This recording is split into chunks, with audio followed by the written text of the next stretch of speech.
आप वीडियो को शुरू से लेकर अंत तक पूरा ही देखें, जिससे कि हम आपको बता सकें आपको क्या करना चाहिए और क्या नहीं करना चाहिए। माताएं बहनों, आप सभी को हम बता दें कि वास्तुशास्त्र ज्योतिष चैनल आपको कभी कोई गलत जानकारी नहीं देगा। तुलसी में डाल दे, यह एक चीज पैसे गिनते गिनते हो जाओगे, रातों रात करोड़पति। आप सभी का स्वागत है दोस्तों। हमें तुलसी में कौन सा जल कभी नहीं डालना चाहिए और कौन सी चीज हमें तुलसी की जड़ में गांड देनी चाहिए। आज की इस वीडियो में हम आपको ऐसी कुछ बातें बताने वाले हैं जिन बातों को आपको जानना बेहद ही जरूरी है। अगर आप इन बातों का पालन नहीं करेंगे तो आपको अपने जीवन में बहुत सी कठिनाइयों का सामना भी करना पड़ सकता है। अगर आप इन बातों का पालन करेंगे तो आपको जीवन में अधिक लाभ मिलेगा। तो चलिए जानते हैं आज की वीडियो में। इसके अलावा अगर आप तुलसी के नीचे यह एक चीज बांध देते हैं तो आपको माँ तुलसी का ढेर सारा आशीर्वाद मिलता है और आपके घर में माँ लक्ष्मी का सदैव ही निवास रहता है। दोस्तों, तुलसी का पौधा घर में होना परिवार के प्रत्येक सदस्य के लिए लाभकारी होता है। यह पौधा हर प्रकार से उपयोगी होता है। पुराणों के अनुसार तुलसी में देवी लक्ष्मी का वास होता है और नियमित रूप से इस पौधे की पूजा करने से लाभ भी अवश्य मिलता है। लेकिन यदि आप तुलसी को घर में रखने के साथ ही उसके नीचे यह एक चीज बांध देते हैं तो आपको तुलसी लगाने का कई गुना अधिक फल प्राप्त होता है, क्योंकि इस एक चीज के बिना तुलसी अधूरी मानी जाती है। यह चीज उसी को संपूर्ण बनती है। इसीलिए शास्त्रों में इसका सबसे अधिक महत्व बताया गया है। दोस्तों, भारत में ही नहीं बल्कि संसार के अधिकतर देशों में तुलसी को बहुत ही गुणकारी पौधा माना गया है। इस पौधे में अनेक औषधीय गुण होने के साथ ही साथ इसका आध्यात्मिक तौर पर भी बहुत महत्व बताया गया है। प्रत्येक धार्मिक अनुष्ठान हो अथवा कोई यज्ञ हो, उसमें तुलसी का प्रयोग अवश्य किया जाता है। विष्णु पुराण में तुलसी को भगवान विष्णु की पत्नी कहा गया है। इसी कारण से तुलसी जगत जननी है। तुलसी को समस्त देवी देवताओं से वरदान प्राप्त है, जिससे तुलसी के पात्र को अमृत के गुण से युक्त कहा गया है। जिस स्थान पर तुलसी का पौधा होता है वह स्थान पर ब्रह्मा, विष्णु और महेश और तीनों देवताओं का निवास होता है। और तुलसी की पूजा करने से सभी पाप उसी प्रकार से नष्ट हो जाते हैं जैसे सूर्य के उदय होने पर रात्रि का अंधकार नष्ट हो जाता है। शास्त्रों के अनुसार जिन घरों में तुलसी का पौधा सदैव भी हरा भरा रहता है उसे घर में सुख, शांति और समृद्धि बनी रहती है। भगवान विष्णु की पूजा में और उन्हें चढ़ाए जाने वाले भोग में तुलसी के पत्र आवश्यक होने चाहिए, क्योंकि तुलसी पत्र के बिना भगवान विष्णु किसी भी प्रकार का भोग स्वीकार नहीं करते हैं। इसीलिए प्रत्येक घर में तुलसी का पौधा अवश्य होना चाहिए। अगर आपके घर में तुलसी है तो सुख, शांति और समृद्धि के लिए तुलसी माँ को चुनरी अवश्य चढ़ाने चाहिए। अक्सर लोग घर में तुलसी का पौधा तो लगा देते हैं, लेकिन उनसे यह गलती हो जाती है कि वह तुलसी माँ को चुनरी नहीं चढ़ाते हैं, जिसके कारण उन्हें तुलसी लगाने का शुभ फल प्राप्त नहीं हो पाता है। हमेशा ध्यान रहे कि तुलसी का पौधा चुनरी के बिना अधूरा होता है। तुलसी केवल एक पौधा नहीं बल्कि वह देवी है, विष्णु पत्नी है, उन्हें हम अपनी माता मानते हैं। इसीलिए तुलसी को चुनरी अवश्य ही चढ़ाने चाहिए। इससे पति पत्नी में प्रेम और विश्वास बढ़ता है। घर में रहने वाली महिलाएं श्रद्धा, सुहागन और सौभाग्यशाली रहती हैं। लेकिन तुलसी को चुनरी चढ़ाते समय आपको यह बात ध्यान में रखनी चाहिए कि आप तुलसी को लाल रंग की चुनरी ना चढ़ाएं। लाल रंग का संबंध मंगल ग्रह से होता है और बुध ग्रह तुलसी से संबंधित होता है। मंगल और बुध ग्रह मित्र नहीं है, भूत के अनुकूल शुक्र ग्रह और शनि है। इसीलिए तुलसी पर लाल चुनरी कभी नहीं चढ़ाने चाहिए। आप तुलसी पर हरे रंग की, पीले रंग की अथवा नीले रंग की चुनरी चढ़ा सकते हैं, लेकिन कई लोग पुरानी फटी हुई चुनरी तुलसी पर बांध देते हैं। ऐसा करना भी अशुभ होता। तुलसी पर नई चुनरी बांधनी चाहिए। तुलसी पर चुनरी बांधने के लिए एकादशी का दिन सर्वोत्तम होता है। किसी भी एकादशी के दिन नई चुनरी लाकर उसे तुलसी के पौधे में बांध दे। इसके आपको कई गुना अधिक लाभ प्राप्त होंगे। तुलसी को बिना चुनरी के कभी ना रखें। अगर चुनरी पुरानी हो जाए तो चुनरी को एकादशी के दिन ही बदलना चाहिए। दोस्तों, तुलसी का विवाह भी अवश्य करना चाहिए। इससे मनुष्य के सभी दुखों का अंत होता है और सांसारिक जीवन सुख में बीत है। दोस्तों, कुछ लोग जाने अनजाने में तुलसी के पास ऐसी चीज रख देते हैं जिससे तुलसी का अपमान होता है। तुलसी का पौधा बहुत ही संवेदनशील होता है। इसकी अच्छी तरह से देखभाल करनी पड़ती है, तभी इसके शुभ फल प्राप्त होते हैं। इसीलिए तुलसी के पौधे के पास आपको अपने मुख से अपशब्द नहीं बोलने चाहिए। तुलसी के पास भूल से भी जूते, चप्पल अथवा झाड़ू पोछा नहीं रखना चाहिए। इसे आप मान लीजिए। जहां पर तुलसी का पौधा हो उसे स्थान के आसपास थूकने से घोर अनर्थ होता है। तुलसी के पास जल से भरा हुआ पात्र भी नहीं रखना चाहिए। तुलसी के पौधे के पास दीपक जलाने के बाद दीपक को वहां से हटा देना चाहिए, क्योंकि तुलसी के नीचे बुझा हुआ दीपक रखना अशुभ माना जाता है। जिस स्थान पर भी तुलसी का पौधा होता है वह स्थान को हमेशा ही स्वच्छ रखना चाहिए। इसीलिए नियमित रूप से तुलसी के पौधे के पास साफ सफाई का ध्यान रखें। तुलसी के पौधे में शिवलिंग और गणेश जी की प्रतिमा नहीं रखनी चाहिए। साथ ही तुलसी के गमले में अन्य किसी भी प्रकार का पौधा भी लगाना अशुभ होता है।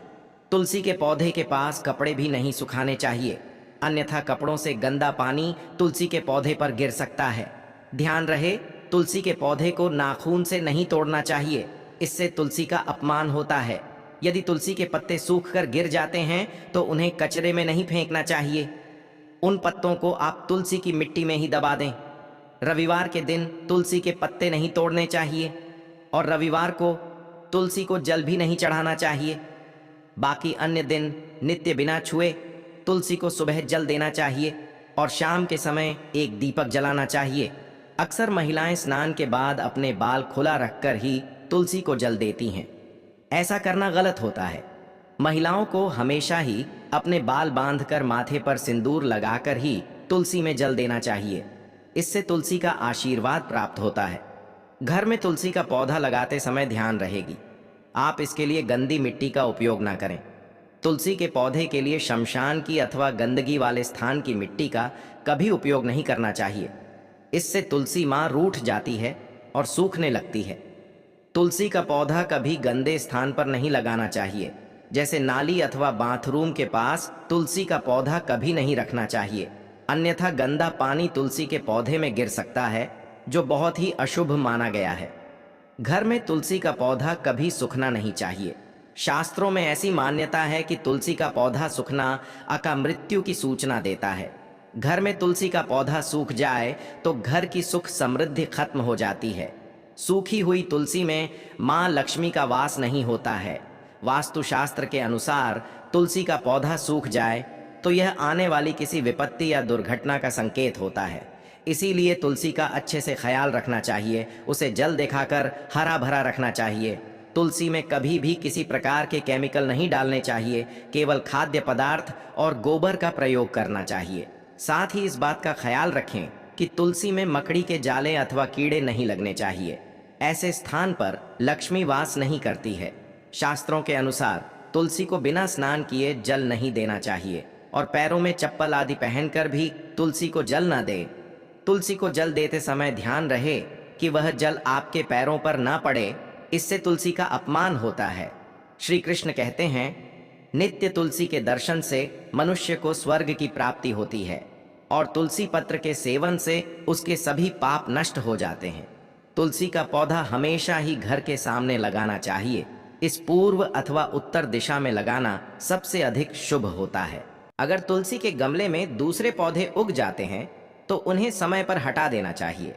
अगर तुलसी के ही अन्य पौधे हैं तो यह पौधे दूसरों को दान में देने चाहिए। कहा जाता है कि जब घर में एक से अधिक तुलसी के पौधे अपने आप उगने लगते हैं तो घर में साक्षात माता लक्ष्मी का आगमन होता है। तुलसी के पास कभी कांटेदार पौधे नहीं रखना चाहिए, इससे तुलसी माँ रूठ जाती है। तुलसी के पास मरुस्थलीय पौधे रखना बेहद अशुभ माना जाता है। ऐसे पौधों से नकारात्मक ऊर्जा निकलती है। शास्त्रों में कहा गया है, जिन पौधों से हरी भरी कलियों की उत्पत्ति न हो, उसके स्थान पर कांटे निकलते हो, तो ऐसे पौधों को तुलसी के पास कभी रखना नहीं चाहिए, बल्कि मरुस्थलीय पौधे घर में किसी भी स्थान पर रखना ही नहीं चाहिए। इन पौधों के कारण घर का वातावरण नकारात्मक बन जाता है। जैसे कई लोग नागफनी का पौधा सजावट के नाम पर घर में रखते हैं। ऐसा करना बिल्कुल गलत है।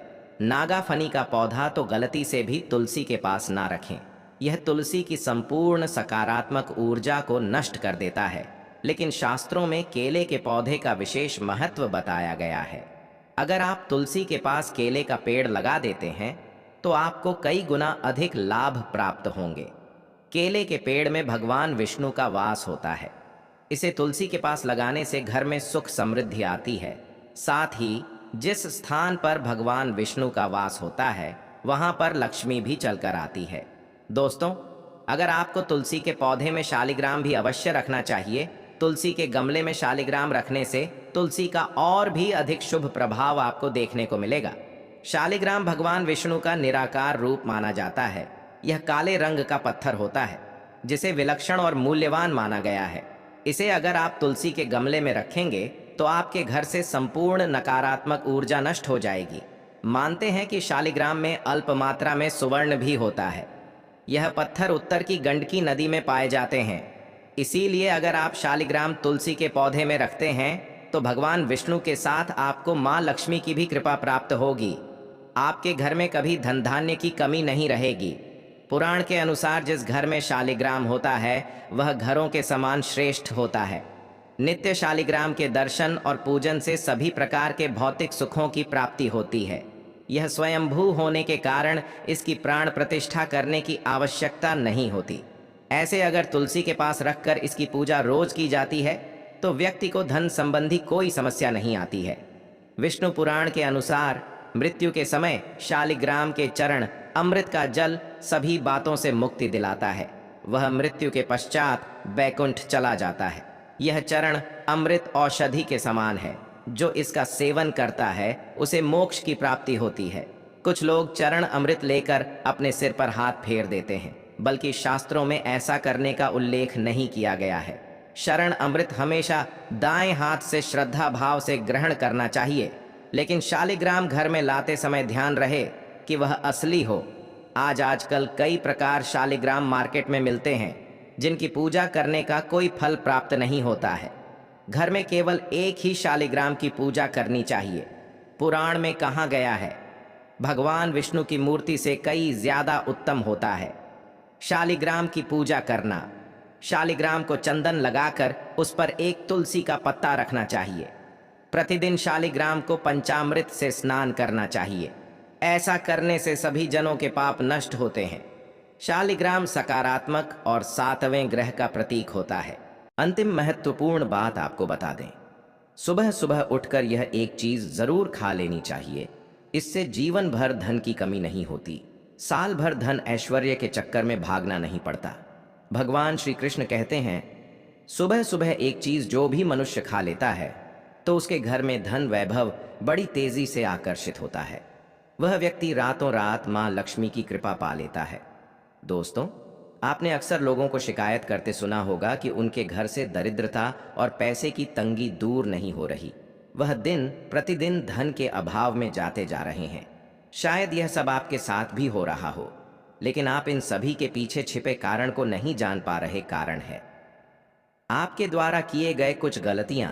हमारे धर्मशास्त्रों में कई ऐसे नियम और बातें बताई गई हैं जो हमारे पूर्वज और बड़े बुजुर्ग अक्सर हमें समझाते थे, लेकिन आज के समय में इन चीज़ों पर ध्यान देना आवश्यक नहीं समझते। पर जब आपके सामने धन को लेकर कई सारी समस्याएं आ जाती हैं, तब अक्सर लोग इनके पीछे का कारण जानना चाहते हैं। घर में दरिद्रता आने का कारण हम स्वयं ही होते हैं। हमारे द्वारा किए गए काम ही हमारी सफलता में रुकावट बनते हैं। अगर आप भी सुबह उठने के बाद कुछ ऐसे कार्य करते हैं तो आप स्वयं ही दरिद्रता को अपने घर में आमंत्रण दे रहे हैं। इसीलिए दोस्तों, आज के इस वीडियो के माध्यम से हम आपको उन कार्यों के बारे में बताएंगे जिन्हें आपको सुबह उठने के बाद भूल कर भी नहीं करना चाहिए। तो आइए जानते हैं कौन से हैं वह कार्य जो सुबह उठने के तुरंत बाद नहीं करने चाहिए, और साथ ही हम जानेंगे कि कौन सी चीज है जो सुबह के समय खाली पेट खाने से संपूर्ण धन प्राप्त हो जाता है। लेकिन उससे पहले दोस्तों, आपसे रिक्वेस्ट है कि वीडियो को लाइक करें, अपने दोस्तों के साथ शेयर करें, और अगर आपने अभी तक चैनल वास्तुशास्त्र ज्योतिष को सब्सक्राइब नहीं किया तो सब्सक्राइब करके बेल आइकॉन जरूर प्रेस कर लें। दोस्तों, नंबर 1, दर्पण में अपने आप को देखना। दोस्तों, आप सुबह उठने के बाद सबसे पहले अपने आप को आईने में देखते हैं, तो यह गलती कभी भी आप ना करें। शास्त्रों में इस बात का कई बार उल्लेख किया गया है कि सुबह पहले आपको आईना नहीं देखना चाहिए। सुबह उठते ही दर्पण में अपना चेहरा देखना दरिद्रता, दुर्भाग्य और मुसीबतों को बुलावा देता। इसीलिए सुबह उठने के तुरंत बाद आईना ना देखें। इस बात का विशेषक आप ध्यान रखें। नंबर 2, सुबह उठने के बाद भोजन का सेवन। दोस्तों, आज के युग की बात करें तो लोग सुबह उठते ही चाय नाश्ता कर लेते हैं अथवा भोजन का सेवन करने लगते हैं। अगर आप भी यही गलती करते हैं तो आपको बता दें कि शास्त्रों के अनुसार बिना स्नान किए और बिना अपने दांतों को साफ किए और सूर्य देव को जल चढ़ाएं बिना अन्न का सेवन करना वर्जित माना गया है, क्योंकि सूर्य से ही हमें अन्न की प्राप्ति होती है और सूर्य देव को धन्यवाद किए बगैर